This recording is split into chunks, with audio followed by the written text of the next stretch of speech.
Bismillahirrahmanirrahim. Assalamualaikum warahmatullahi wabarakatuh. Alhamdulillah wassalatu ala rasulillah amma ba'du. Teman-teman sekalian, alhamdulillah kita berada di Bandara Terminal 2 Pemberangkatan Internasional bersama teman-teman Hamas, ada Mas Syekhu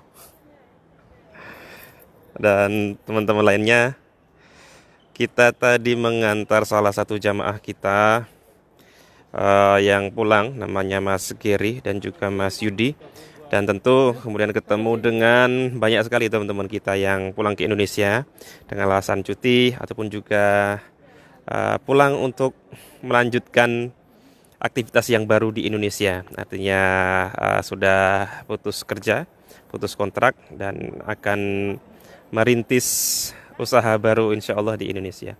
Ala kulli hal, ma'asalamah fi amanillah, semoga semuanya sampai tujuan di Indonesia, terbang dengan selamat di udara, di laut, di darat, sampai kemudian bertemu dengan orang tua mereka kembali, dan kemudian memulai aktivitas yang baru, memulai kehidupan yang nyata di Indonesia. Ikhwani hakumullah, barakallahu fikum.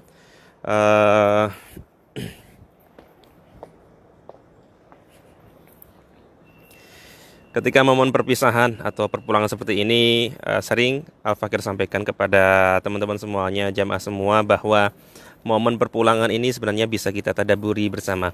Momen perpulangan ini kalau kita kembalikan ke Indonesia, maka kita punya semacam budaya mudik seperti itu ya. Bedanya kalau kita mudik di Indonesia, kita pulang merantau dari kota besar, Jakarta, Bandung, atau mungkin Karawang, Cengkareng, di daerah-daerah Jawa Barat, atau mungkin dari Surabaya pulang lagi ke Jawa Tengah, pulang lagi ke Solo, Grobogan, Purwodadi, atau mungkin ke Cilacap dan lain sebagainya, ke penjuru daerah-daerah kita masing-masing.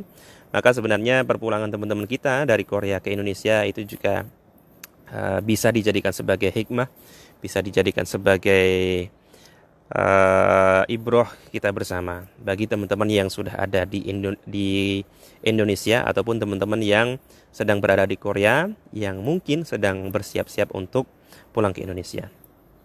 Yang pertama, ibroh yang bisa kita ambil adalah bahwa perpulangan kita, mudik kita ke Indonesia itu sejatinya adalah dalam rangka mengingat kembali tentang asal-usul kita, mengingat kembali oyot kita, mengingat kembali dasar kita, benih kita sekarang ini, kita tanamannya dari mana, benihnya dari mana. Maka pulangnya kita ke Indonesia itu dalam rangka mencari asal-usul kita, menggali lagi oyot-oyot ataupun akar kita, jati diri kita. Karena sejauh kemanapun kita melangkah, sejauh kemanapun kita terbang atau berlayar, atau mungkin traveling, touring, dan lain sebagainya, maka ada kampung halaman kita yang menjadi asal-usul kita. Ini perlu diingat teman-teman semuanya. Ini bukan dalam rangka ngusir alus teman-teman yang di Korea untuk segera pulang, tapi dalam rangka mengingatkan saja, muhasabah saja, bahwa kita punya asal-usul, kita punya kampung halaman, kita punya orang tua, kita punya tetangga, kita punya kenangan yang di pelosok-pelosok di desa. Mungkin kita punya sawah-sawah yang di sana dulu kita nguluk ke layangan atau menerbangkan layangan. Kita punya sungai-sungai yang di sana kita dulu lumban, atau mungkin slulum, kalau bahasa Jawanya slulum, berenang seperti itu. Yang daerahnya banyak pohon-pohon mangga atau kueni, mangga liar seperti itu. Biasanya kalau di kampung saya, masa kecil kami itu nyari keruntil, kemudian ngundang barat alias angin agar anginnya bertiup kencang, kemudian menggoyangkan pepohonan, dan kemudian turunlah buah-buah itu kepada kita, dan akhirnya kita buat lotis atau rujak bersama. Kita punya masa kecil, kita punya kenangan, kita punya kampung halaman, kita punya guru-guru yang harus kita silaturahmiin, kiai-kiai, ustaz-ustaz kita di kampung yang ngajarkan kita alif ba ta jim ha kha. Kita punya tetangga dan lain sebagainya. Kita punya asal-usul. Entah itu teman-teman yang Jawa, Sunda, atau mungkin orang-orang Timur, Sulawesi, Kalimantan, dan Sumatera, dan lain sebagainya.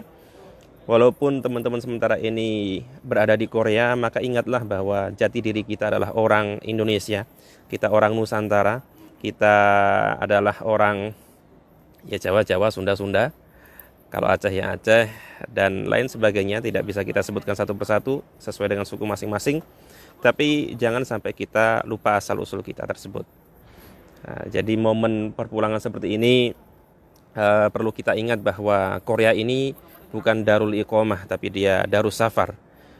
Dia hanya tempat singgah sementara untuk kemudian insya Allah kita bawa pundi-pundi kebaikan dalam hal ekonomi, kebaikan dalam hal skill ataupun pengalaman untuk kita bawa oleh-olehnya ke kampung halaman kita. Oleh karena itu, sekali lagi teman-teman, perpulangan teman-teman kita pada hari ini, ada tadi yang jamaah Ansan, Siratul Mustaqim ataupun teman Hamas, ada juga jamaah yang dari Incheon Al-Warsogu, Ustadz Zainal Arifin tadi, dan juga teman-teman paguyuban. Kita ketemu sama banyak orang setiap akhir pekan, biasanya kita pasti ketemu teman-teman yang siap untuk melanjutkan kehidupan yang nyata di Indonesia. Maka kita ucapkan ma'assalamah dan juga fi amanillah.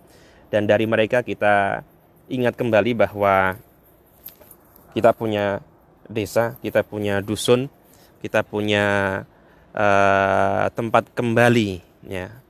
Jadi jangan kelamaan di Korea karena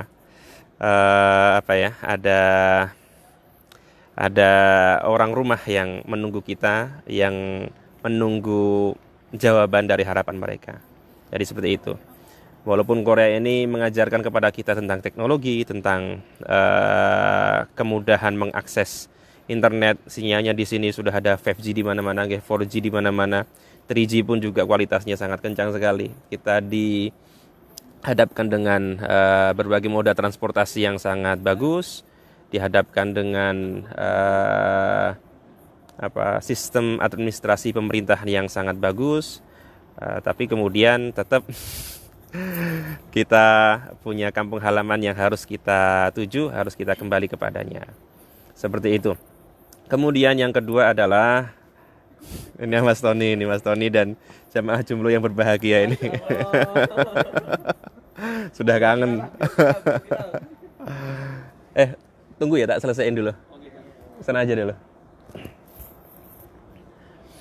Itu pertama teman-teman, muhasabah pertama, filosofi mudik pertama kita adalah bahwa dengan mudik itu kita tahu tentang asal-usul kita, tentang oyot kita, tentang jati diri kita. Maka jangan sampai kita lupakan kejawaan, kesundaan, kearifan lokal dari teman-teman masing-masing di berbagai pelosok daerah. Walaupun kita merantau di sini, ada yang 2 tahun, 5 tahun, 10 tahun, yang 15 tahun nggak usah disebut lah, yang 20 tahun juga nggak usah disebut. Banyak sekali teman-teman kita yang berada di sini. Kita ingat bahwa di rumah ada orang tua, di rumah ada ayah ibu kita, kakek nenek kita, ada mungkin pasangan kita, istri kita masing-masing, dan juga anak-anak kita, ada tetangga kita gitu. Yang kedua adalah momen perpulangan, filosofi ataupun hikmah yang kedua tentang mudik kita. Yang kedua adalah bahwa perpulangan itu merupakan momen pertanggungjawaban. Kalau yang pertama, perpulangan itu sebagai pengingat kita bahwa kita punya jati diri, kita punya asal-usul. Yang kedua adalah mengingatkan bahwa perpulangan ini merupakan momen untuk pertanggungjawaban. Pertanggungjawaban atas apa? Ya bukan pertanggungjawaban yang neko-neko ya. Pertanggungjawaban bahwa ketika kita ghaib, ketika kita absen dari kampung halaman kita, maka tentu ada hak-hak lingkungan, hak-hak keluarga yang belum bisa kita tunaikan karena keghaiban kita. Hak kita kepada orang tua untuk untuk sungkem, untuk mengucup wajahnya yang mungkin sekarang sudah berkerut, sudah sepuh seperti itu. Kemudian menggenggam erat tangan-tangan beliau yang sudah puluhan tahun bekerja berkeringat atau mungkin bahkan berdarah untuk kita. Ada tubuh renta mereka yang perlu kita kuatkan, perlu kita bopong, perlu kita beri kehangatan, kita perlu sentuhan kekuatan. Ada hak orang tua seperti itu. Ada apalagi yang sudah berkeluarga. Yang sudah berkeluarga ada pasangan masing-masing. Yang di sini cowok berarti di rumahnya ada istri masing-masing. Yang di sini cewek di rumah ada suaminya masing-masing. Mereka juga butuh dan juga perlu untuk mendapatkan hak dari kita. Kemudian juga anak, ada sosok ayah yang harus hadir di tengah masa pertumbuhan anak-anak kita. Ada sosok keibuan, kelemah lembutan, kasih sayang yang harus ditransfer kepada anak-anak kita, ke buah hati kita.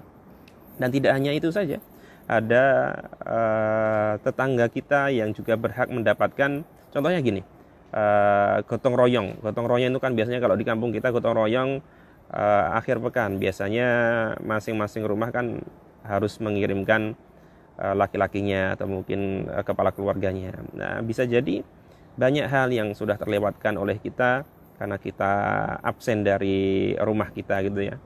Ini termasuk saya pribadi karena kita madhabnya sama madhab perantau ini. Kita sudah lama meninggalkan kampung halaman kita.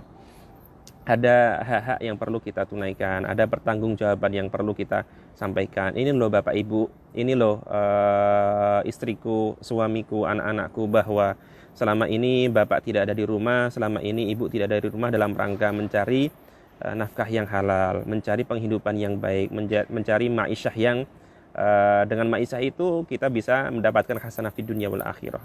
Dengan ma'isyah itu maka kamu bisa belajar dengan baik, belajar dengan tekun, bukan sekedar pamer gadget baru aja loh ya. Yang ditransferkan bukan sekedar uangnya saja, tapi juga yang ditransferkan adalah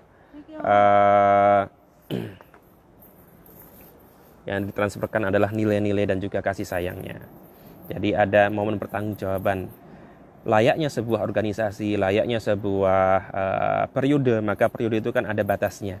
Semua marhalah, semua timeline itu kan ada batasnya. Maka periode kita di Korea, batas kita di Korea itu suatu ketika akan ada akhirnya, untuk kemudian kita pertanggungjawabkan kepada orang-orang rumah.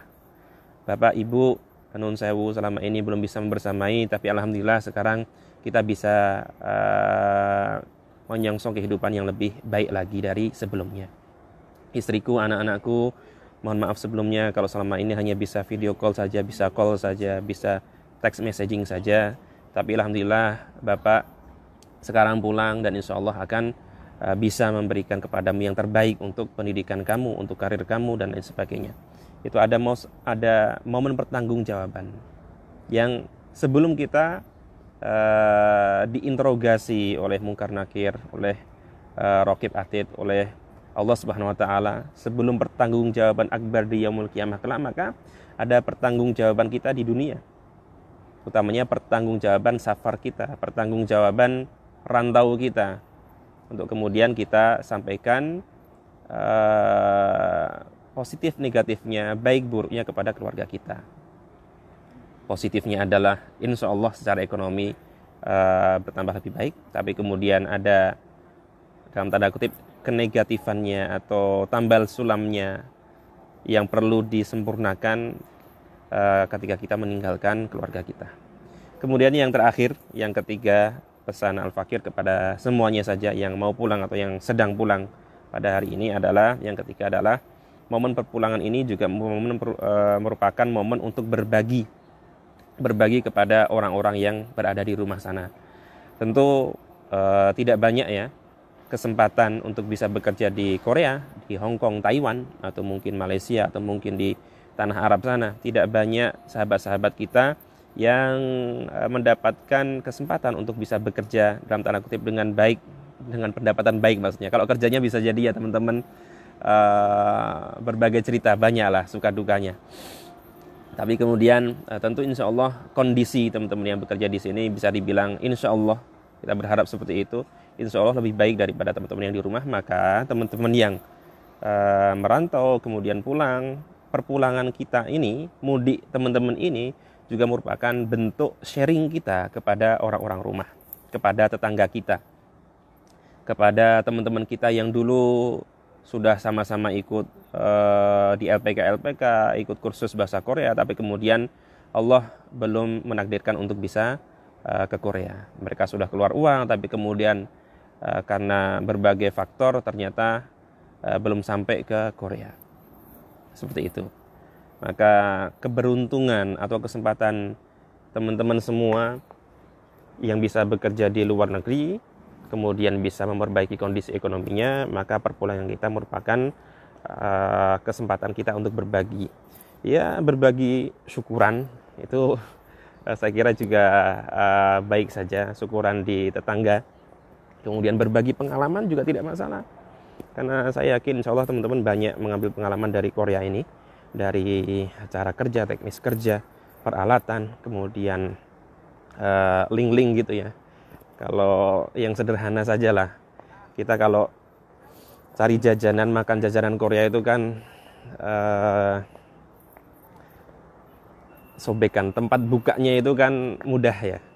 Kalau kita kadang di negara kita, snack-snack itu untuk buka saja kesulitan, kadang bledos, isinya kocar-kacir kemana-mana. Kalau yang di saset itu adalah cairan, maka biasanya tumpah. Nah, kalau di Korea kita jajanan-jajanan itu tempat untuk membukanya itu sudah disesuaikan dengan sangat mudah sehingga tidak terjadi tadi kocar-kacir tadi. Banyak sekali pengalaman yang bisa kita bagi kepada orang rumah dan selamat berbagi. Semoga pengalaman teman-teman, kebaikan teman-teman, kemudahan ekonomi teman-teman selama di Korea ini bisa dibagi, karena insya Allah sesuatu yang kita bagi lillahi ta'ala, maka Allah akan berikan ganjaran yang baik kepada kita dan lebih banyak, lebih berkah insya Allah. Jazakumullah khairan katsiran. Ini live perdana setelah teman-teman dan juga saya sendiri keluar dari karantina sejak tanggal 20 yang lalu, dan alhamdulillah kita sudah mulai untuk beraktivitas. Jazakumullah khairan katsiran pada teman-teman semuanya yang di Korea, yang di Indonesia. Semoga bisa melanjutkan aktivitas masing-masing, semoga dimudahkan untuk semua aktivitasnya, diberikan kelancaran untuk masalah-masalahnya, diberikan jalan keluar untuk problem-problemnya, dan Rabbana atina fid dunya hasanah wa fil akhirati hasanah wa qina adzabannar. Syukran jazilan. Wassalamualaikum warahmatullahi wabarakatuh.